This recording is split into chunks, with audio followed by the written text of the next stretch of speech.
Bienvenue au centre de formation d'adultes de Kanoubé-Diass.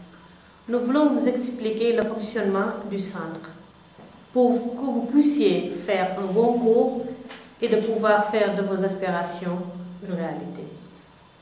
Ce cours, communément appelé instrumental 1 et 2, ce que nous faisons est renforcer la lecture et l'écriture du fait que nous allons vers l'apprentissage de l'espagnol et du catalan.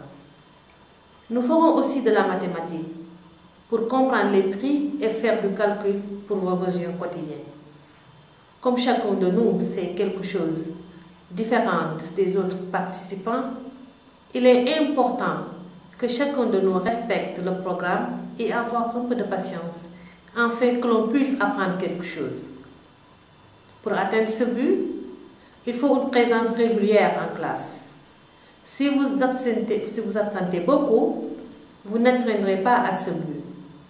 En cas d'absence, par exemple maladie ou visite chez le médecin, vous devez amener un justificatif prouvant votre absence au professeur. Dans le cas contraire, vous devez lui expliquer les causes ou la raison de votre absence. Vous savez, il y a beaucoup de gens qui s'intéressent à ce programme et qui n'ont pas de place. Et pour cela, vous ne devez pas occuper une place que vous n'en profitez pas. Les cours se déroulent de septembre jusqu'au mois de juin. Mais si vous n'avez pas appris suffisamment, vous pouvez reprendre seulement le programme une seule fois, selon les normes de la généralité. Non 3, ni 2, ni 4 fois. Pour cela, vous devez profiter pour bien apprendre. Pour poursuivre le cours, on vous donnera du matériel, photocopies, des cahiers, crayons, gommes, etc. Ce que vous devez amener tous les jours en classe sans le perdre. Vous devez payer ce matériel à la caisse une fois que le professeur vous le demande. En cas de difficulté financière, vous pouvez vous adresser au professeur qui vous permettra de payer le matériel en plusieurs fois. Ainsi, il est important que vous participez aux activités que nous organisons, que l'école organise, des fêtes, les sorties, etc. Cela vous permet de connaître d'autres personnes, de pratiquer la langue, de connaître les différents services municipaux et des personnes et de pratiquer la langue aussi.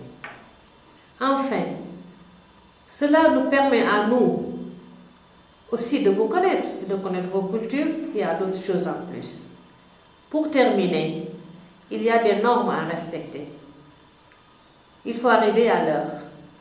Il faut attendre jusqu'à la fin du cours pour sortir. Il ne faut pas manger ni boire en classe. Il est interdit de fumer en classe. Il ne faut pas amener les enfants avec vous en classe.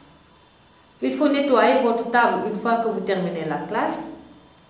Il faut ranger le matériel didactique à sa place habituelle. Il faut utiliser correctement les différentes poubelles d'ordures pour faciliter le recyclage.